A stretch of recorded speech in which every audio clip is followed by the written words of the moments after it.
Di-record? Sudah Pak, terima kasih. Baik, silahkan. Nah, ini belum saya masukin resource ini belum ya?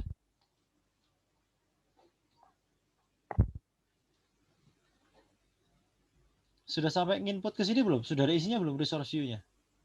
Sudah, Pak. Sudah. Kalau sudah, berarti harusnya tinggal masuk ke sebentar. Kalau sudah, berarti kalau kalian klik di sini, kalian ambil misalkan nih pembersihan area kerja ini ya. Saya ini kebetulan filenya saya bersihkan lagi kemarin. Jadi predecessor, contoh misalkan saya minta waktu sebentar ya, saya kembalikan lagi. Saya kemarin nggak saya save ternyata.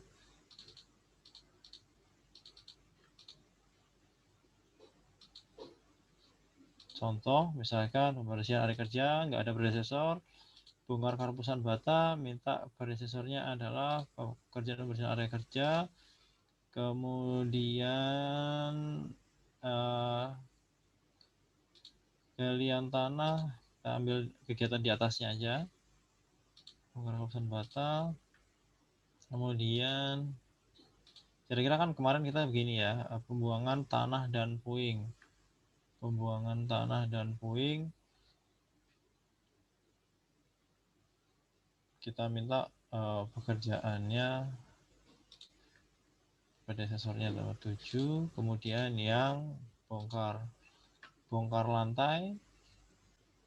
Pekerjaannya sama dengan bongkar karpusan bata, tapi kita setting agar dia itu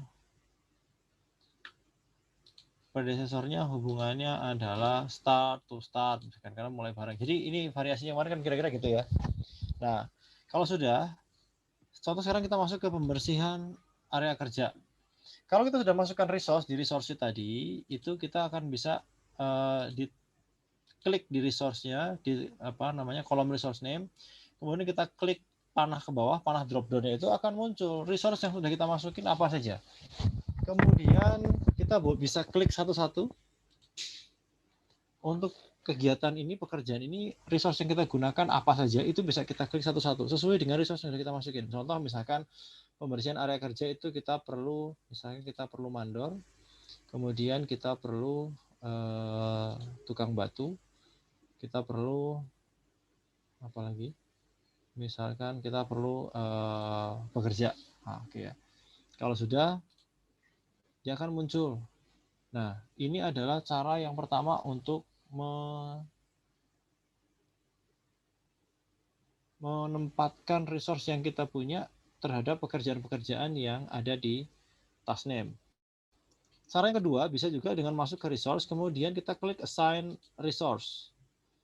Nah, kalau kita klik assign resource akan muncul tabel atau dialog box resource-resource yang ada. Kita bisa klik di sebelah kiri ini resource name-nya, kemudian kita klik assign, gitu ya. Kemudian kita bisa klik assign. Jadi kalau kita mau pakai mandor, kita klik assign. Oke, nanti dia akan ada checklistnya. Kemudian kita pakai bongkar ya. Bongkar kita pakai pekerja.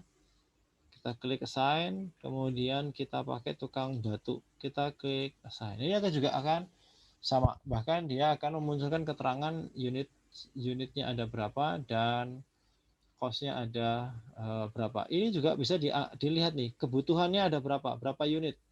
Kita mau pakai mandornya, mandor satu aja ya. Pekerjaannya kita mau pakai 4 orang. Tukang batunya kita mau pakai 3 orang. Maka akan muncul dengan menggunakan assign resource. Oke.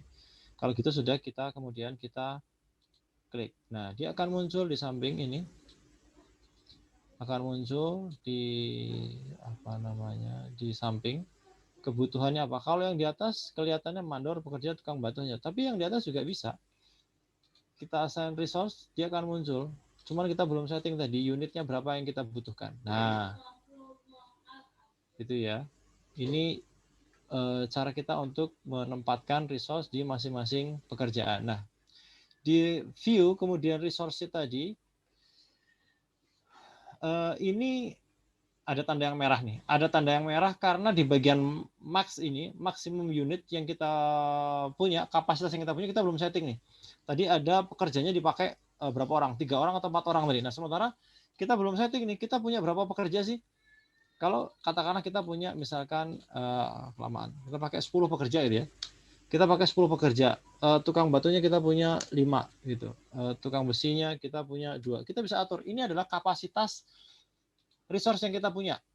Kita bisa atur di sini. Jadi maksimumnya berapa? Nanti kalau misalkan tadi pekerjanya kita pakai, ada yang pakai 3, ada yang pakai 4. Kok ternyata kita pakai punya cuma 2, maka dia akan merah nih. Kurang. Ini kita pakai, tapi ternyata jumlahnya kurang. Nah, nanti kita lihat nih. Kita lihat. Ini adalah apa namanya? Cara untuk menginput resource yang kita akan gunakan, yang kita punya gitu ya. Kemudian ini adalah accrue add-nya. Accrue add-nya itu bisa dipilih beberapa. Jadi accrue add ini kalau pro rate itu pro rata. Jadi kapan dia digunakan, di situ ada dia dibayar. Tetapi contoh misalkan kalau semen itu biasanya kita pakai waktu kita beli di awal, belum kita pakai udah kita bayar. Maka kita ambil dia start ketika di awal gitu ya. Ketika di awal dia kita beli, sudah kita bayar semennya meskipun belum digunakan. Maka kita apa namanya, ini berapa yang kita butuhkan nanti akan menyesuaikan di awal penggunaan. Nah, sementara kalau work itu ya dia kerja sehari 2 hari, ya dia akan pro rata dibagi standar rate-nya. Ini overtime rate-nya, ini masih per hour ya, overtime rate boleh kita masukin nih overtime rate, misalkan kita kasih berapa, 50, 10.000 aja, 10.000 per jam, 10.000 per jam. Jadi ini ada tarif, ini ada cost per use, biaya lainnya. Kalau ada tambahan untuk menggunakan resource ini nggak ada ya. Ini hanya untuk lembur saja. Kemudian ini base kalender 24 jam, standar, night shifting, itu kalau ada pengaturan terkait dengan standar. Nah, ini kita pakai ini. Jadi keterangannya pekerja itu tipenya work, kemudian maksimumnya ada 2, maksimum pekerjanya. Sementara kalau kita lihat ke Gancar tadi, pekerjanya kita pakai 4, sudah pakai 4. Oke, pekerjanya pakai 4. Di mandor pekerja tukang batu. Oke ya, ini sekarang kita akan lihat untuk pekerjaan yang sama, bongkar lantai paving block. Nah, sekarang kita assign lagi. Kita assign resource. Kita pakai lagi pekerja, kita tambahin biar jumlahnya dia. Kita pakai pekerja 2. Kita pakai pekerja 2. Sebentar. Pekerja, kita pakai 2 pekerja. Kita pakai 2 pekerja ya. Oke, kita close. Nah, di sini kita pakai pekerjanya ada 2. Nah, dengan tampilan ini, di sini ada tanda nih, tanda-tanda yang merah. Itu tandanya resource-nya kita nggak punya seperti yang dibutuhkan. Kita nggak punya seperti yang dibutuhkan. Nah, pilihannya adalah kita harus melakukan tindakan manajerial untuk menyesuaikan ini. Nah, di antaranya yang bisa kita lakukan, kita merubah nih. Kita merubah view-nya tidak lagi menjadi Gantt chart, tetapi kita coba lihat ke task usage. Kita lihat nih di task usage. Dengan melihat task usage, kita lihat dari masing-masing pekerjaan itu dia butuh pekerjaannya apa saja. Kita di sini tampilannya kita rubah menjadi task usage. Dari masing-masing pekerjaan itu tampilannya apa saja. Kemudian kita juga bisa melihat dari resource usage. Resource usage itu sebentar. Oh belum. Sebentar. Ada di resource grab. Ini juga belum ada. Sebentar. Nah, ini ada nih, sudah ada ternyata. Tadi kan kita pakai ada pekerja sama apa tadi ya? Ini yang pekerja, kemudian sebentar, dari sini kita lihat nih. Untuk yang pekerja, ini di tanggal 13, 14, 15, 16 dipakai 1. Masih oke, karena kita punya berapa tadi ya? Di pekerja, di resource sheet kita lihat, di pekerja kita punya 2 orang pekerja. Di pekerja kita punya 2 orang pekerja. Tapi kalau kita lihat di sini, di tanggal 14, 15, 16, kita pakai 1 pekerja. Sementara di tanggal 17, kita pakai sampai 6 orang pekerja nih. Kita pakai sampai 6 orang pekerja. Maka di sana ada yang tandanya merah, over allocated. Jadi maksimalnya 2, kita pekerjakan 6 untuk pekerja. Ini akan tanda-tanda. Nah, kita akan dapat notifikasi ini ketika menggunakan resource usage, tampilan resource graph gitu ya. Kalau task usage tadi penggunaan, jadi kita bisa tahu nih di masing-masing pekerjaan itu dia dipakainya pekerja apa saja, di mana dia dipakai, kemudian sebentar. Nah, ini kita lihat nih di sini nih. Karena yang lain belum dialokasikan tadi ya. Di pekerja itu kita lihat, pekerja itu dia beban pekerjaannya kita lihat. Beban maaf sebentar.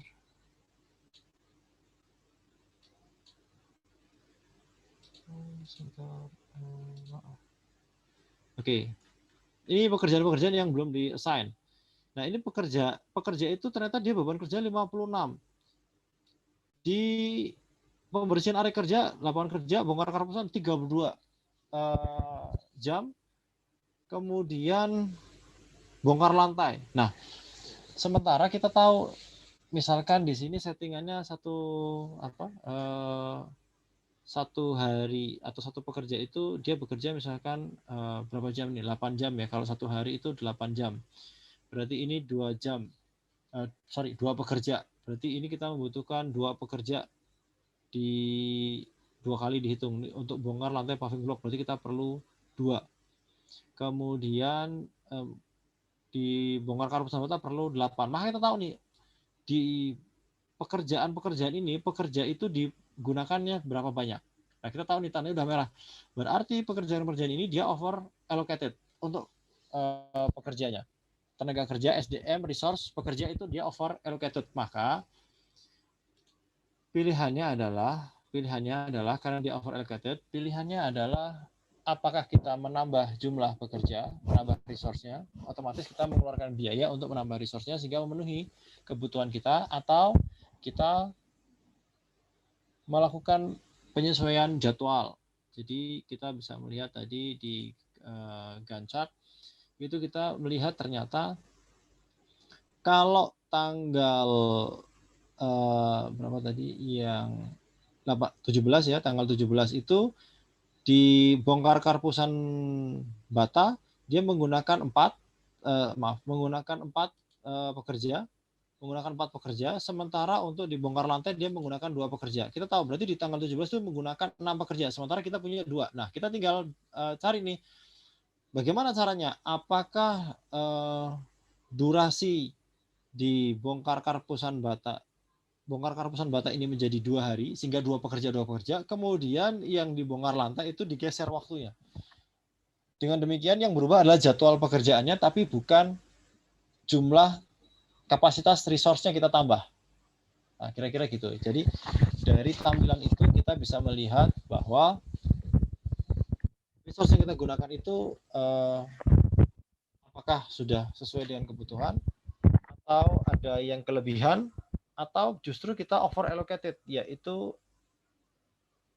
menggunakan melampaui kapasitas resource yang kita miliki. Contohnya tadi pekerja. Kita punya 2, ternyata ada pekerjaan yang pakainya 2, selesai. Ada pekerjaan yang pakai 4, tapi tanggalnya sama lagi. Jadi satu hari itu pakainya 6, maka nggak mungkin yang mungkin adalah menggunakan dua pekerja setiap hari atau menambah jumlah pekerjanya. Nah, ini yang harus dilakukan oleh manajer. Dia harus melakukan tindakan manajerial untuk bisa menyesuaikan kebutuhan tadi. Nah, sekarang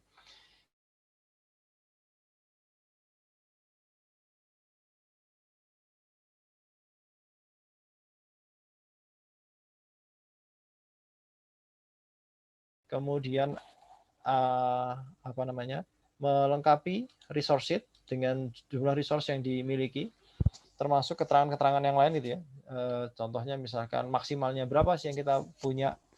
Nanti otomatis kalian harus menyesuaikan, jangan sampai pekerjaan itu menggunakan resource melampaui apa yang kita miliki, karena nggak akan mungkin bisa diselesaikan pekerjaannya.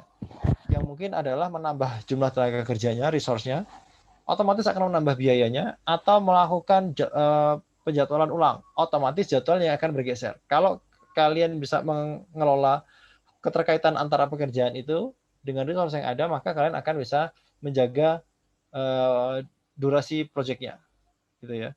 Jadi waktu proyeknya akan tetap bisa terjaga, tidak molor jauh. Tapi kalau selalu sifatnya sequence, tidak melihat hubungan antara pekerjaan, mana yang mungkin ada pekerjaan yang tidak memakai tukang batu, sementara di sini agak banyak. Oke, kita ambil di sini tukang batu. Sementara dan ini pekerjaannya bukan start to finish, nggak ada hubungan start to finish. Tidak harus menunggu pekerjaan yang lain selesai dulu baru bisa dimulai. Nah, kalian silahkan. Nanti akan dilihat, di compare nih biaya yang digunakan seperti apa. Kalau kalian ada masalah sedikit itu boros, tambah tenaga kerja, tambah resource-nya, otomatis biayanya akan bengkak besar sekali. Kalau kalian menggunakannya hanya sequencing itu artinya kalau nggak bisa ya udah dijadwalin, setelah ini baru yang ini, setelah ini baru yang ini, maka durasinya akan panjang kemungkinan. Nah, sehingga nanti saya akan melihat bagaimana kalian melihat ini, bagaimana biayanya tidak terlalu membengkak dan durasinya juga tidak terlalu panjang sampai melampaui misalkan target projectnya. Kita lihat nanti kan masing-masing mulainya di Januari ya, di bulan Januari sesuai dengan tanggalnya. Nah, kita lihat nanti bagaimana. Apakah ada yang durasinya panjang sekali, karena tadi ketika ada yang penggunaan resource-nya bersamaan, dia ditambahkan saja. Durasinya sequencing gitu ya, setelahnya gitu, start to finish terus. Seperti start to finish, jadi satu selesai baru yang ini mulai, ya sudah. Atau bisa dikelola nih, ini pekerjaan ini nggak ada ketergantungan dengan atau keterkaitan dengan pekerjaan yang lain. Sementara tenaga kerjanya nggak bisa ketika jadwalnya sekarang nggak bisa, maka harus dikelola nih yang ini. Nah, nanti kan kita akan melihat ya bagaimana kalian menggunakan Microsoft Project untuk mengelola resource dan durasi yang ada. Nah, jumlahnya silahkan nanti didiskusikan dengan kelompok masing-masing. Tadi constraint-nya adalah kalau nambah resource, pekerjaannya bisa selesai cepat, tapi biayanya besar sekali. Kalau hanya nambah resource ya. Tapi kalau tidak menambah sama sekali, hanya membuat sequence-nya yang udah yang ini selesai dulu baru yang lain, tanpa memodifikasi ya, barangkali bisa start to start dengan pekerjaan yang lain misalkan. Karena ini sama-sama nih nggak berhubungan nih, ini bisa start bareng atau yang lain, itu bisa mengefisienkan waktu atau tenor projectnya. Nah, sekarang silahkan dicoba diisi, dimasukkan dulu resource-resource yang digunakan untuk project, masukkan keterangan yang sesuai, dan melengkapi tampilan Gantt chart-nya ini dengan melakukan assign resource. Itu kira-kira. Jadi hari ini itu. Sebenarnya kalau kita punya satu pertemuan lagi, saya mau tambahkan untuk melakukan modifikasi kolom yang ada pada Microsoft Project dengan membuat RAB, tapi rasanya sementara ini dulu, pertemuan kali ini melengkapi ini dulu, sehingga nanti kalian bisa menyesuaikan project yang sedang kalian gunakan untuk latihan. Baik, itu kira-kira ada yang mau tanya sebelum dicoba latihannya? Silahkan. Kalau sudah cukup, nanti kita bisa pakai sisa waktunya untuk melanjutkan latihan.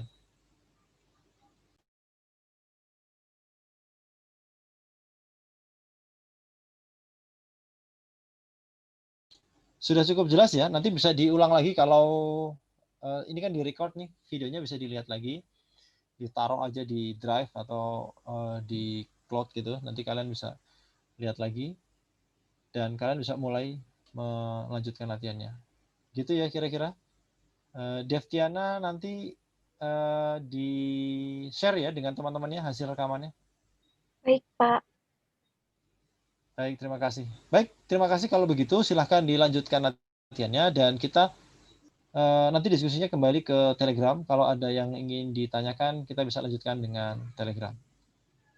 Baik, Pak. Baik, terima kasih. Kalau begitu, kita cukupkan dulu pertemuan dengan Zoom-nya. Kita lanjutkan di Telegram. Silahkan dilanjutkan latihannya dengan melengkapi resource sheet dan kemudian melakukan assign resource, lalu melihat dari sisi resource usage apakah ada yang over allocated, dan kalian lihat dari sisi waktu dan juga biayanya. Silahkan melakukan tindakan manajerial yang kira-kira tepat. Silahkan diskusi dengan kelompoknya.